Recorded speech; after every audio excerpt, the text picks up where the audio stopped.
ഇന്ന് നമ്മൾ സംസാരിക്കുന്നത് നമ്മുടെ നിത്യജീവിതത്തിൽ നമുക്കൊരുപാട് സംശയങ്ങളുണ്ട്. സംശയങ്ങൾ കൂടിക്കൊണ്ടിരിക്കുകയാണ്. അതിൽപ്പെട്ടൊരു സംശയമാണ് ഈ കൊറോണയ്ക്ക് ശേഷം, കൊറോണയുടെ സമയത്താണ് വീട്ടിലെല്ലാവരും ഇങ്ങനെ നമ്മുടെ മക്കളൊക്കെ വെറുതെ ഇരിക്കില്ല. അപ്പോൾ ഈ കള്ളിൻ്റെ ബിയറിൻ്റെ കുപ്പിയില്ലേ, ആ ബിയറിൻ്റെ കുപ്പിയിൽ പല രൂപത്തിൽ പടം വരക്കും, ആർട്ട് ചെയ്യും. അത് നമ്മുടെ വീട്ടിലിങ്ങനെ തൂക്കിയിടാറുണ്ട്. ഇപ്പോൾ ഞാനിത് പറയുമ്പോൾ തന്നെ എത്രയോ ആളുകളുടെ വീട്ടിൽ ആ കുപ്പി ഇങ്ങനെ തൂങ്ങിക്കിടപ്പുണ്ടാവും, അല്ലെങ്കിൽ ഷോക്കേസിൽ വെച്ചിട്ടുണ്ടാകും. അത് പറ്റുമോ? കാരണം അത് കള്ളിൻ്റെ കുപ്പിയല്ലേ, അതെങ്ങനെ വെക്കാൻ പറ്റുമല്ലോ, അത് ഹറാമാണോ എന്ന് ഒരുപാട് ആളുകൾ ചോദിച്ചിരുന്നു. അതിൻ്റെ കൃത്യമായ മറുപടി ഇൻഷാ അല്ലാഹ് ഇന്നത്തെ ക്ലാസ്സിലുണ്ട്, കേൾക്കാൻ മറക്കരുതേ. അതോടൊപ്പം തന്നെ വീണ്ടും ചില ആളുകൾ ചോദിക്കുന്നു, ഉസ്താദേ വീട്ടിൽ ലവ് ബേഴ്സിനെ വളർത്തിയാൽ അല്ലെങ്കിൽ പ്രാവിനെ വളർത്തിയാൽ അത് ദാരിദ്ര്യമുണ്ടാക്കുമെന്ന് നിരവധി ആളുകൾ പറയുന്നു. അത് സത്യമാണോ? എന്താണ് അതിൻ്റെ കറക്റ്റായ ഉത്തരം? ചിലർ ചോദിക്കുന്ന സംശയം, ഉസ്താദേ ഈ കൊഴിഞ്ഞു പോകുന്ന മുടി, മുറിഞ്ഞു പോകുന്ന നഖം, ഇത് കുഴിച്ചിടണമെന്നറിയാം, പക്ഷേ കുഴിച്ചിടാൻ പറ്റാത്ത സാഹചര്യം, മണ്ണ് കിട്ടുന്നില്ല. വീടിന് ചുറ്റും ഇൻ്റർലോക്ക് ചെയ്തേക്കുക, കട്ട വിരിച്ചേക്കുക, ടൈല് വിരിച്ചേക്കുക. അപ്പോൾ ഞങ്ങൾക്ക് മണ്ണിൽ കുഴിച്ചിടാൻ അത് പറ്റൂല. ഞങ്ങൾ ക്ലോസറ്റിലിട്ടിട്ട് ഫ്ലഷ് അടിക്കുക, അല്ലെങ്കിൽ വാഷ് ബേസിലെ കൈ കഴുകുന്നതോടൊപ്പം അതങ്ങോട്ട് കഴുകി അങ്ങോട്ട് പോവുക. അതിനെന്തെങ്കിലും കുഴപ്പമുണ്ടോ? കുഴിച്ചിടൽ നിർബന്ധമാണോ എന്ന് പല ആളുകളും ചോദിച്ചു. അതിൻ്റെയും കൃത്യമായ ഉത്തരം ഇന്നത്തെ ക്ലാസ്സിൽ നമുക്ക് കേൾക്കാം. ഉസ്താദേ, പല്ലി എല്ലാ വീട്ടിലും ഉണ്ട്. അത് എൻ്റെ ശരീരത്ത് വീണു ഇന്നലെ രാത്രി. ഞാൻ ഒരു വലിയ പ്രയാസത്തിലായി. കാരണം എന്തെങ്കിലും ഒരു മുസീബത്ത് വരുമോ എന്നൊരു സംശയം. അത് എന്തെങ്കിലും കുഴപ്പമുണ്ടോ? ഒരാൾ ചോദിച്ചതാണ്. അതുപോലെ തന്നെ മറ്റൊരു സഹോദരൻ ചോദിച്ചു, നിസ്കരിക്കുന്ന സമയത്ത് മുടി ഇങ്ങനെ കെട്ടിവെക്കുന്നത് കൊണ്ട് നിസ്കാരത്തിന് എന്തെങ്കിലും പ്രശ്നമുണ്ടാകുമോ, അത് ഹറാമാണോ കറാഹത്താണോ എന്ന് ചോദിച്ച സഹോദരിയുമുണ്ട്. അപ്പോൾ ഇതിനെല്ലാമുള്ള മറുപടി കൃത്യമായി നമുക്ക് മഹത്തുക്കളായ പണ്ഡിതന്മാർ പഠിപ്പിച്ചിട്ടുണ്ട്. അതൊക്കെ ഏതൊക്കെയാണ് എന്ന് വിശദമായി ഇന്നത്തെ ക്ലാസ്സിൽ നമുക്ക് കേൾക്കാം. അവസാനം വരെ കാണണേ. ഈ സംശയങ്ങൾ നമുക്ക് മാത്രമല്ല പല ആളുകൾക്കും ഉണ്ടാകും. അതുകൊണ്ട് ഈ വീഡിയോ അവരിലേക്കും ഇത് എത്തിച്ചു കൊടുക്കാൻ മറക്കണ്ട. അള്ളാഹു നമ്മളെ സ്വീകരിക്കട്ടെ. ആമീൻ. അസ്സലാമു അലൈക്കും വറഹ്മത്തുള്ളാഹി വബറകാതുഹു. ബിസ്മില്ലാഹിർ റഹ്മാനിർ റഹീം. അൽഹംദുലില്ലാഹി റബ്ബിൽ ആലമീൻ. അല്ലാഹുമ്മ സ്വല്ലി അലാ സയ്യിദിനാ മുഹമ്മദിൻ വഅലാ ആലി സയ്യിദിനാ വ മൗലാനാ മുഹമ്മദ്. സ്നേഹ ബഹുമാനം നിറഞ്ഞ ഉമ്മമാരെ, ഉപ്പമാരെ, സഹോദരന്മാരെ, അല്ലാഹു സുബ്ഹാനഹു വ തആല നമുക്ക് എല്ലാവർക്കും ആഫിയത്തുള്ള ആരോഗ്യമുള്ള ദീർഘായുസ്സ് തരട്ടെ. നമ്മുടെ ജീവിതത്തിൽ എന്തെല്ലാം അബദ്ധങ്ങൾ പറ്റിപ്പോകുന്നു എല്ലാം അല്ലാഹു തആല വിട്ടുപുറത്ത് മാപ്പ് നൽകുകയും നമ്മുടെ പ്രയാസങ്ങളും പ്രശ്നങ്ങളും മാറ്റി എല്ലാവിധ ഖൈറും സന്തോഷവും സമാധാനവും ജീവിതത്തിൽ നൽകട്ടെ. ആമീൻ യാ റബ്ബൽ ആലമീൻ. നമ്മുടെ വീഡിയോകൾക്ക് താഴെ ഒരുപാട് പേര് കമൻ്റ് എഴുതുന്നുണ്ട്. അതിൽ പല വീഡിയോകൾക്ക് താഴെയും നിരവധി സംശയങ്ങൾ, അവർക്ക് അറിയൽ താല്പര്യമായ ഒരുപാട് മസലകളൊക്കെ പല ആളുകളും ചോദിക്കാറുണ്ട്. അതിൽപ്പെട്ട ഒരു സംശയമാണ് ഒരാൾ ചോദിച്ചത്, ഉസ്താദേ ഇപ്പോൾ നമ്മുടെയൊക്കെ നാടുകളിൽ മുമ്പ് നമുക്ക് മുറ്റമുണ്ടായിരുന്നു. മുറ്റം എന്ന് പറഞ്ഞാൽ മണ്ണിൻ്റെ മുറ്റം. ഇന്ന് മണ്ണിൻ്റെ മുറ്റമല്ല, ഇന്ന് കട്ട വിരിച്ച അല്ലെങ്കിൽ ടൈല് വിരിച്ച മുറ്റമാണ് നമുക്കൊക്കെ ഭൂരിഭാഗം എന്ന് തന്നെ പറയേണ്ടിയിരിക്കുന്നു. അങ്ങനെ എല്ലാവരുടെയും വീടുകളിൽ ഇപ്പോൾ അത് വന്നുകൊണ്ടിരിക്കുകയാണ്. കട്ട വിരിക്കുന്നു, അല്ലെങ്കിൽ ഈ കല്ല്, ചെറിയ ചരൽ കല്ല് വിരിക്കുന്നു, അല്ലെങ്കിൽ ചെറിയ മിറ്റിൽ വിരിക്കുന്നു, അല്ലെങ്കിൽ ടൈല് വിരിക്കുന്നു, പല രൂപത്തിലാണ്. അതായത് ഇൻ്റർലോക്ക് ചെയ്ത് വെച്ചിരിക്കുകയാണ്. ഈ സമയത്ത് നമ്മുടെ വീടിൻ്റെ ആ ഒരു പരിസരത്ത് മണ്ണ് എന്ന് നമുക്ക് പറയാൻ കിട്ടുന്നില്ല. അതായത് കൊഴിഞ്ഞു പോകുന്ന മുടി, മുറിക്കുന്ന നഖം, ഇത് രണ്ടും കുഴിച്ചിടണമെന്നാണ് നമ്മൾ മദ്രസ തൊട്ടേ പഠിച്ചിട്ടുള്ളത്. പക്ഷെ ഇന്നത്തെ സാഹചര്യത്തിൽ നമുക്കത് പറ്റുന്നില്ല. എവിടെ കൊണ്ടുപോയി കുഴിച്ചിടും? അപ്പുറത്തെ പറമ്പിൽ കൊണ്ടുപോയി കുഴിച്ചിടേണ്ട ഒരു അവസ്ഥയാണ്. അല്ലെങ്കിൽ ഈ ഫ്ലാറ്റിലൊക്കെ താമസിക്കുന്ന ഒരുപാട് പേരുണ്ട്, അതുപോലെ പ്രവാസികളായ ഒരുപാട് പേരുണ്ട്. അപ്പോൾ ഇവർക്കൊക്കെ ഈ മുറിച്ച നഖവും അതുപോലെ ഈ മുടിയൊക്കെ അതൊക്കെ ചുരുട്ടിക്കൊണ്ടുപോയി ഇങ്ങനെ മണ്ണിൽ കുഴിച്ചിടാൻ ഭയങ്കര പ്രയാസമാണ്.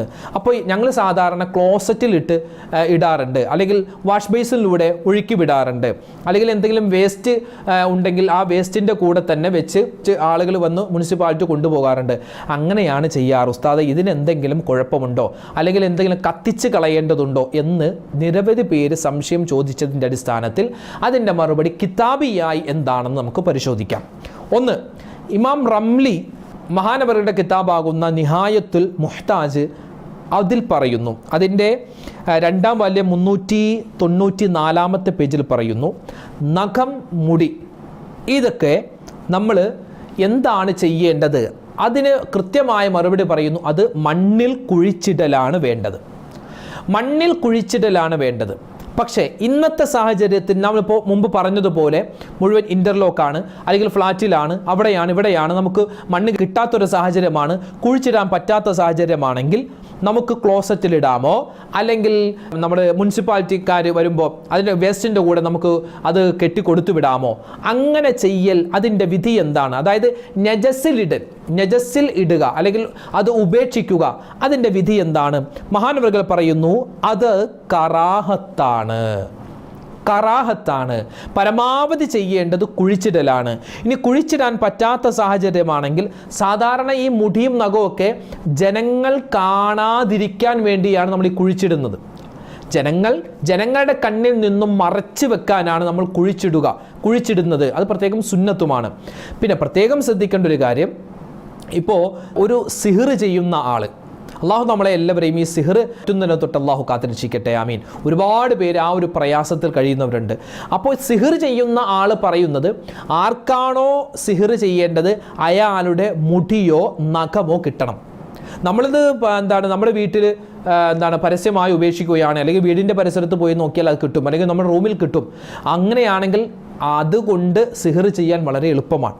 അതുകൊണ്ട് ഒരിക്കലും, പ്രത്യേകിച്ച് ഉമ്മമാർ പ്രത്യേകം ശ്രദ്ധിക്കുക, കൊഴിഞ്ഞു പോകുന്ന മുടിയൊക്കെ എടുത്തു വെച്ചിട്ട് പരമാവധി ഇത് കുഴിച്ചിടലാണ് വേണ്ടത്.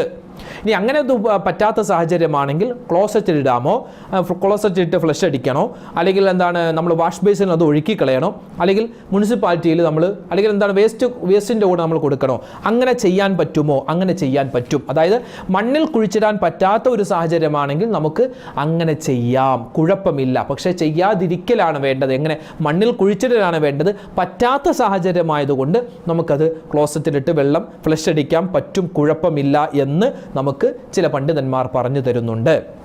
അപ്പോൾ കാര്യം ശ്രദ്ധിക്കണം കേട്ടോ.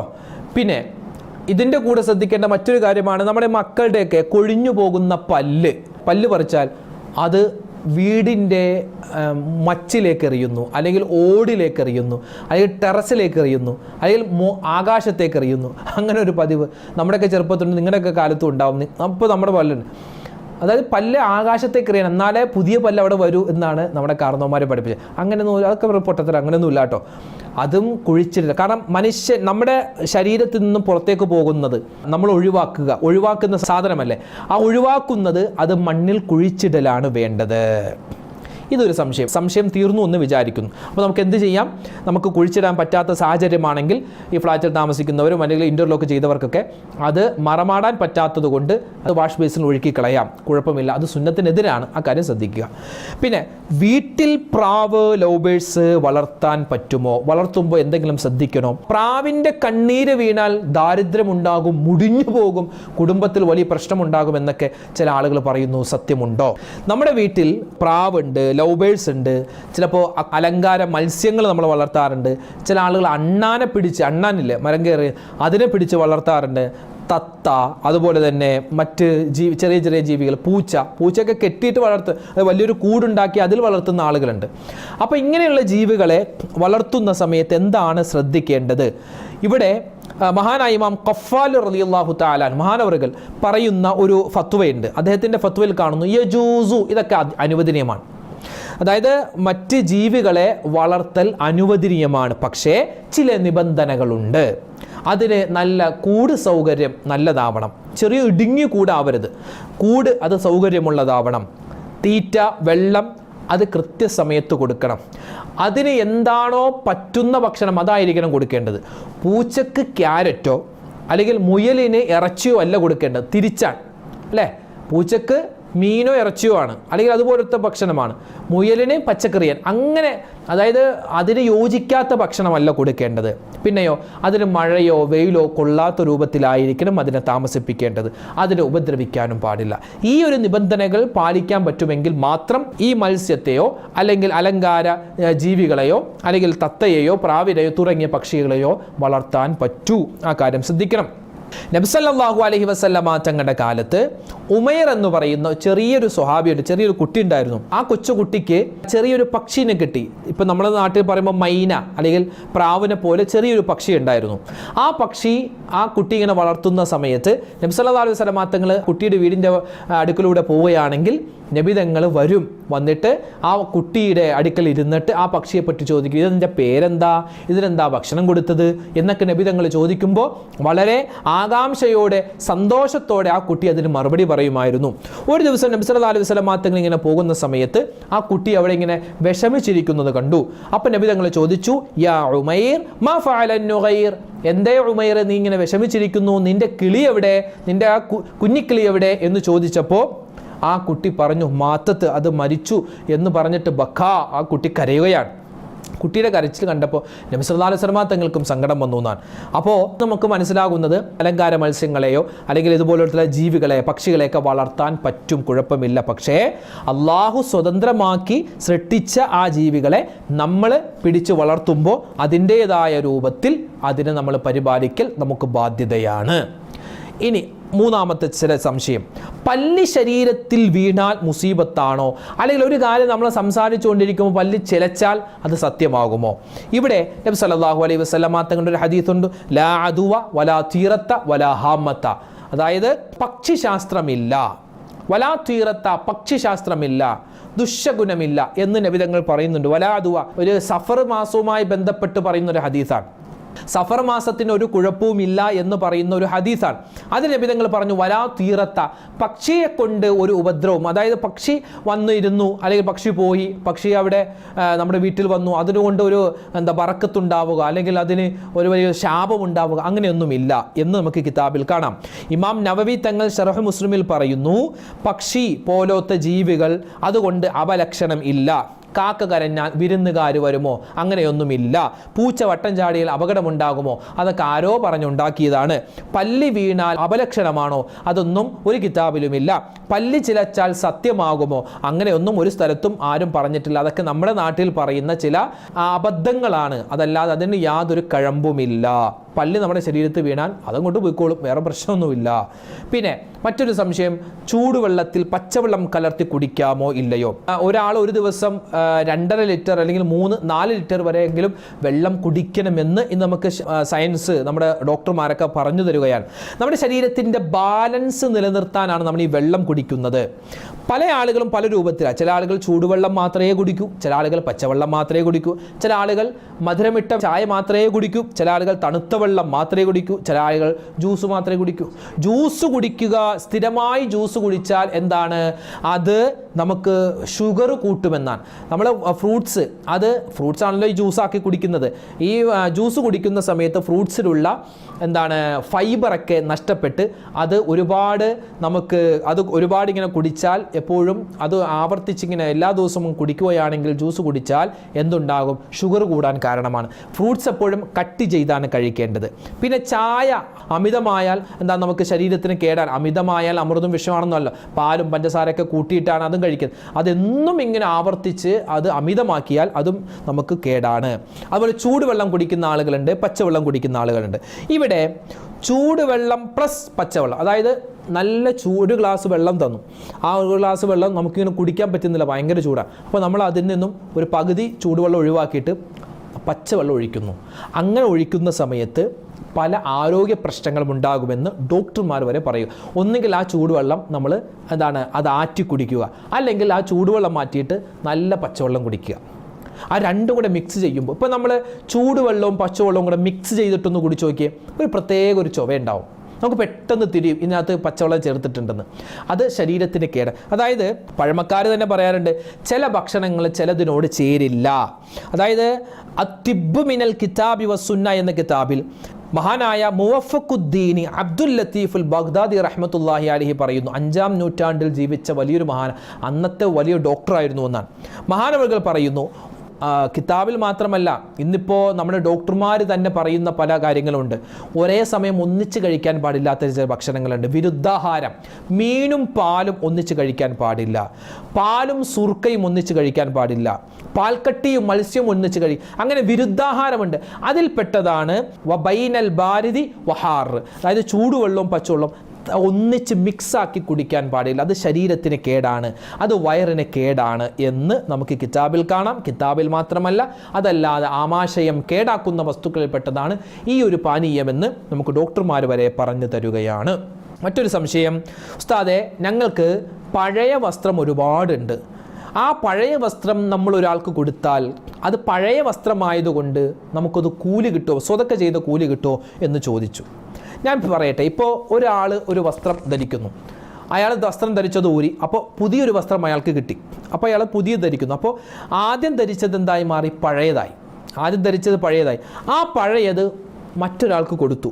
മറ്റൊരാൾക്ക് കൊടുക്കുമ്പോൾ ഒരു വസ്ത്രമില്ലാത്ത ഒരാൾക്കാണ് നമ്മൾ കൊടുക്കുന്നതെങ്കിൽ അയാളെ സംബന്ധിച്ചിടത്തോളം അത് അയാൾക്കൊരു പുതിയ വസ്ത്രമാണ്. ഇവിടെ പഴയ വസ്ത്രം അല്ലെങ്കിൽ നമ്മൾ ഉപയോഗിച്ച വസ്ത്രം, നമുക്ക് വേണ്ടാത്ത വസ്ത്രം നമ്മൾ ഒരാൾക്ക് കൊടുത്താൽ അത് സ്വതക്കയുടെ കൂലി കിട്ടും, കുഴപ്പമില്ല. പക്ഷേ കീറിയ വസ്ത്രം, അതുകൊണ്ട് നമുക്കും ഉപയോഗമില്ല, അത് ഒരാൾക്ക് കൊടുത്താൽ അയാൾക്കും ഉപയോഗമില്ല എങ്കിൽ അത് കൊടുക്കാൻ പാടില്ല, അത് കറാഹത്താണ്. അപ്പോൾ പഴയ വസ്ത്രം കൊടുത്തു എന്ന് വെച്ച് ഇവിടെ കുഴപ്പം. ഇപ്പോൾ നമ്മുടെ ഈ കല്യാണത്തിനൊക്കെ പുതിയ പെണ്ണ് അല്ലേ, വധു കല്യാണത്തിൻ്റെ ദിവസത്തേക്ക് മാത്രം 8,000 രൂപ, 10,000 രൂപ, 15,000, 20,000 രൂപയുടെ വലിയൊരു വസ്ത്രമൊക്കെ എടുക്കും അല്ലേ, നല്ല കുറേ വർക്കുകളുള്ള വസ്ത്രം എടുക്കും. അത് അന്നത്തെ ദിവസം മാത്രമേ പറ്റൂ. പിന്നെ ഒരു കല്യാണത്തിന് നമുക്കത് ഇടാൻ പറ്റൂല, പിന്നെ വേറൊരു ദിവസം നമുക്കത് ഇടാൻ പറ്റൂല. അത് അന്നത്തെ ദിവസത്തിന് മാത്രം. അത് മടക്കി അലമാരിയിൽ വെക്കാറുണ്ട് പല ആളുകളും. അപ്പം ഇന്ന് പല സഹോദരിമാരും പഴയ കല്യാണ വസ്ത്രങ്ങൾ, അത് ആ കല്യാണത്തിന് മാത്രം ധരിച്ച ആ വസ്ത്രമൊക്കെ ശേഖരിച്ചിട്ട് വളരെ പാവപ്പെട്ട കല്യാണത്തിന് വസ്ത്രമെടുക്കാൻ പറ്റാത്ത ആളുകൾക്ക് കൊടുക്കാറുണ്ട്. അപ്പോൾ അങ്ങനെ നമ്മൾ നമ്മുടെ കല്യാണത്തിൻ്റെ ദിവസം നമ്മൾ ഉപയോഗിച്ച വസ്ത്രം മറ്റൊരാൾക്ക് കൊടുക്കുകയാണെങ്കിൽ അത് സ്വതക്ക ചെയ്ത പ്രതിഫലം നമുക്ക് കിട്ടും, അതുകൊണ്ട് അത് കുഴപ്പമില്ല. ഇനി മറ്റൊരു സംശയം, നിസ്കാരത്തിൽ മുടി കെട്ടിവെക്കൽ വിധി എന്താണ്? ഇപ്പോൾ നിസ്കാരത്തിൽ പുരുഷന്മാർ നിസ്കരിക്കുന്ന സമയത്ത് നമ്മുടെ ഇപ്പോൾ ഒതു കൊടുക്കുമ്പോൾ നമ്മളിങ്ങനെ കയറ്റുവെക്കും അല്ലേ, ഒതു കൊടുക്കുന്ന സമയത്ത് നമ്മൾ കൈ കഴുകാൻ വേണ്ടി കയറ്റുവെക്കും. അങ്ങനെ കൈയൊക്കെ കഴുകുക, നമ്മൾ നല്ലപോലെ കഴുകിയിട്ട് ചിലപ്പോൾ കൈ ഇങ്ങനെ താഴേക്ക് ഇടാൻ നമ്മൾ വിട്ടുപോകും. അങ്ങനെ താഴേക്ക് ഇടാതെ നമ്മൾ നിസ്കരിക്കൽ കറാഹത്തൻ. കൈ ഇങ്ങനെ മുകളിലേക്ക് കയറ്റി വെച്ചിട്ട് അത് താഴേക്ക് നിവർത്തിയിടാതെ നിസ്കരിക്കൽ കറാഹത്തൻ. കൈ ഇങ്ങനെ ചുരുട്ടി വെക്കാൻ പാടില്ലെന്നാണ് നിസ്കരിക്കുന്ന സമയത്ത്. പിന്നെ ഇതുപോലെ തന്നെയാണ് മുടിയുടെ കാര്യം. മുടി നിസ്കരിക്കുന്ന സമയത്ത് ചുരുട്ടിവെക്കൽ കറാഹത്താണ്. പക്ഷേ ഈ മുടിയുടെ കാര്യം പറയുമ്പോൾ കിതാബിൽ കാണാം, മുടി അത് സ്ത്രീകൾക്കല്ല പുരുഷന്മാർക്കാണ് കറാഹത്ത്. പുരുഷൻ ഒരു ബാക്കിലേക്ക് ഒരാൾ മുടി വളർത്തുന്നുണ്ട്, അയാൾ നിസ്കരിക്കുന്ന സമയത്ത് മുടി അങ്ങനെ കെട്ടിവെക്കൽ അയാൾക്ക് കറാഹത്താണ്, പുരുഷന്മാർക്ക്.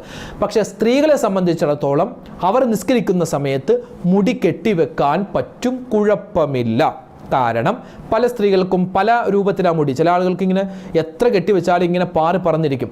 അപ്പോൾ അങ്ങനെ പാറി പറന്നിരിക്കുന്ന സമയത്ത് തട്ടമിട്ടാൽ അത് മുഖത്തിൻ്റെ ഉള്ളിൽ, ഈ തട്ടത്തിൻ്റെ ഉള്ളിലൂടെ പുറത്തേക്ക് വന്നാൽ അങ്ങനെ നിസ്കരിച്ചാൽ നിസ്കാരം ശരിയാവൂലോ. അപ്പോൾ അതുകൊണ്ട് അവർക്ക് നിസ്കരിക്കുന്ന സമയത്ത് സുജൂദ് ചെയ്യുമ്പോൾ, റുക്കൂ ചെയ്യുമ്പോൾ മുടി മുഖത്തേക്കോ പുറത്തേക്കോ കാണാതിരിക്കാൻ മുടി മുഴുവനും കെട്ടിവെച്ചിട്ട് നിസ്കരിക്കാൻ പറ്റും, കുഴപ്പമില്ല. ലാസ്റ്റ് സംശയം പറയട്ടെ, ഇപ്പോൾ ഒരുപാട് വീടുകളിൽ അല്ലേ, ഇപ്പോൾ കൊറോണയ്ക്ക് ശേഷം വ്യാപകമായി മിക്ക വീടുകളിലുമുണ്ട്, നമ്മുടെ മക്കളൊക്കെ വളരെ ഒരു സന്തോഷത്തിലും രസത്തിലും ചെയ്യുന്നതാണ്. കള്ളിൻ്റെ കുപ്പി, ബിയറിൻ്റെ കുപ്പിയിൽ, മദ്യത്തിൻ്റെ കുപ്പിയിൽ ആർട്ട് വർക്ക് ചെയ്ത് വെക്കാറുണ്ട്. ആ ഒരു കുപ്പിയിൽ വെള്ളം നിറച്ചിട്ട് ചെടി വെക്കാറുണ്ട് വീടിൻ്റെ ഉള്ളിൽ. അങ്ങനെ പറ്റുമോ? അങ്ങനെ ചെയ്യാൻ പറ്റുമോ? മഹാനായ ഇബ്നു ഹജർ റഹ്മത്തുള്ളാഹി അലൈഹി ഫതുഹുൽ ഇലാഹ് എന്ന കിതാബിൽ പറയുന്നു, ഇസ്ലാമിൻ്റെ ആദ്യത്തെ കാലത്ത് മദ്യം സൂക്ഷിച്ചിരുന്ന, അതായത് ഇന്നത്തെ കാലത്തുള്ള ബിയർ കുപ്പി അതുപോലുള്ള മദ്യത്തിൻ്റെ കുപ്പിയൊക്കെ ആ പാത്രം ഉപയോഗിക്കൽ പാടില്ലാത്തതായിരുന്നു. പാടില്ല, അത് ചെയ്യാൻ പാടില്ല എന്നായിരുന്നു വിധി. പക്ഷേ പിന്നെ കാലങ്ങൾ കടന്നുപോയി. നബി സല്ലല്ലാഹു അലൈഹി വസല്ലമ തങ്ങൾ പിന്നീട് ഹദീസ് പറഞ്ഞിട്ടുണ്ട്. എന്ത്? ഈ മദ്യം സൂക്ഷിച്ചിരിക്കുന്ന ആ ഒരു പാത്രമൊക്കെ അത് നമുക്ക് കഴുകിയിട്ട് ആ നജസ് കഴിഞ്ഞിട്ട് നജസ് മാറിയിട്ട് നമുക്കത് ഉപയോഗിക്കാം, കുഴപ്പമില്ല എന്ന് നമുക്ക് കാണാൻ പറ്റും. അപ്പോൾ ആർട്ട് വർക്ക് ചെയ്യൽ നമുക്ക് പറ്റും, കുഴപ്പമൊന്നുമില്ല. അതിനകത്ത് കള്ളൊന്നും ഇല്ലല്ലോ. കള്ള് സൂക്ഷിച്ചിരുന്നു അല്ലേ? കള്ളിൻ്റെ കുപ്പിയായിരുന്നു, ബിയറിൻ്റെ കുപ്പിയായിരുന്നു. പക്ഷേ ഇപ്പോൾ അതിനകത്ത് ബിയറൊന്നുമില്ല. അത് നമ്മൾ കഴുകി ശുദ്ധീകരിച്ച് അതിലാണ് ആർട്ട് വർക്ക് ചെയ്ത് വെക്കുന്നത്. ചില ആളുകൾ അതിനകത്ത് പെയിൻ്റ് അടിച്ച് വെക്കും, ചില ആൾ കയറ് കെട്ടിയിട്ട് ഇങ്ങനെ തൂക്കിയിടും, ചിലപ്പോൾ അതിനകത്ത് വെള്ളം നിറച്ചിട്ട് ചെടി വെക്കും, ചില ആളുകൾ അതിനെ മീനിനെ വളർത്തും. എന്തുമാവട്ടെ, അങ്ങനെ ചെയ്യുന്നത് കൊണ്ട് കുഴപ്പമൊന്നുമില്ല. പക്ഷേ ഇമാം നവവി തങ്ങൾ പറയുന്നു, പരമാവധി അത് ഒഴിവാക്കലാണ് നല്ലത്.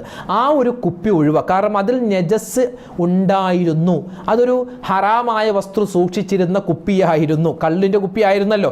അതുകൊണ്ട് അത് ഒഴിവാക്കലാണ് നല്ലത്. മാത്രമല്ല, ഇപ്പോൾ നമ്മുടെ വീട്ടിൽ അങ്ങനെ ആ ഒരു കള്ളിൻ്റെ കുപ്പി ഒരുപാട് ഇങ്ങനെ ഉണ്ട്.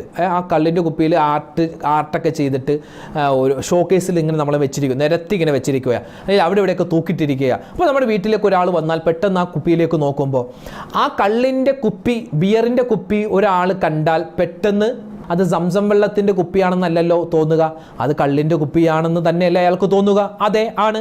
അപ്പോൾ നമ്മുടെ വീട്ടിലേക്ക് വരുന്ന ഒരാൾ പെട്ടെന്ന് ആ കുപ്പി കാണുമ്പോൾ അയാളുടെ മനസ്സിൽ ഇവിടെ ആരെങ്കിലും കുടിക്കുന്നുണ്ടോ എന്തൊരു ചിന്ത വന്നേക്കാം. അതുകൊണ്ട് അത് പരമാവധി ഒഴിവാക്കലാണ് നല്ലത്. എന്ന് വെച്ച് അത് ഉപയോഗിക്കാൻ പാടില്ല എന്നല്ല, ഉപയോഗിക്കാൻ കുഴപ്പമില്ല. പക്ഷെ ഒഴിവാക്കാൻ പറ്റുമെങ്കിൽ അത് ഒഴിവാക്കലാണ് നല്ലത്. അപ്പോൾ മസ്അലകൾ മനസ്സിലായി, സംശയങ്ങൾ തീർന്നു എന്ന് വിചാരിക്കുകയാണ്. ഇനിയും ഒരുപാട് സംശയങ്ങൾ ഇത് കേൾക്കുമ്പോൾ വീണ്ടും വീണ്ടും ഉണ്ടാവാം. അങ്ങനെ ഉണ്ടെങ്കിൽ നിങ്ങൾ കമൻറ്റായി എഴുത്. ഇൻഷാ അല്ലാഹ് പരമാവധി സമയം പോലെ അതൊക്കെ നോക്കി നമുക്ക് പറ്റുന്ന രൂപത്തിൽ അതിൻ്റെ മറുപടി തരാം. അല്ലാഹു സുബ്ഹാനഹു വ തആല ഈ പറഞ്ഞ കാര്യങ്ങളൊക്കെ കേട്ട് അത് ജീവിതത്തിൽ എങ്ങനെയാണോ അമൽ ചെയ്യേണ്ടത് ആ രൂപത്തിൽ അമൽ ചെയ്യാനുള്ള തൗഫീക്ക് നമുക്ക് എല്ലാവർക്കും തന്ന് അനുഗ്രഹിക്കുമാറാവട്ടെ. ജീവിതത്തിൽ ഒരുപാട് പ്രശ്നങ്ങളുള്ളവരുണ്ട്, സങ്കടങ്ങളുള്ളവരുണ്ട്, ഒരുപാട് രോഗങ്ങൾ കൊണ്ട് പ്രയാസപ്പെടുന്നവരുണ്ട്. അല്ലാഹു തആല പരിപാവനമായ ഈ മാസത്തിൻ്റെ ഈ ദിവസത്തിൻ്റെയൊക്കെ ബറക്കത്ത് കൊണ്ട് നമ്മൾ പറയുന്ന നല്ല കാര്യങ്ങളുടെ ഹക്ക് കൊണ്ട് അല്ലാഹു തആല എല്ലാ തരത്തിലുള്ള പ്രശ്നങ്ങളും അല്ലാഹു മാറ്റിത്തരുമാറാവട്ടെ. എല്ലാ പ്രയാസങ്ങൾക്കും അല്ലാഹു തആല പരിഹാരം നൽകട്ടെ. എല്ലാ ഹലാലായ മുറാദും അല്ലാഹു ഹാസിലാക്കുമാറാവട്ടെ. ആമീൻ യാ റബ്ബൽ ആലമീൻ. അസ്സലാമു അലൈക്കും വറഹ്മത്തുള്ളാഹി വബറകാതുഹു.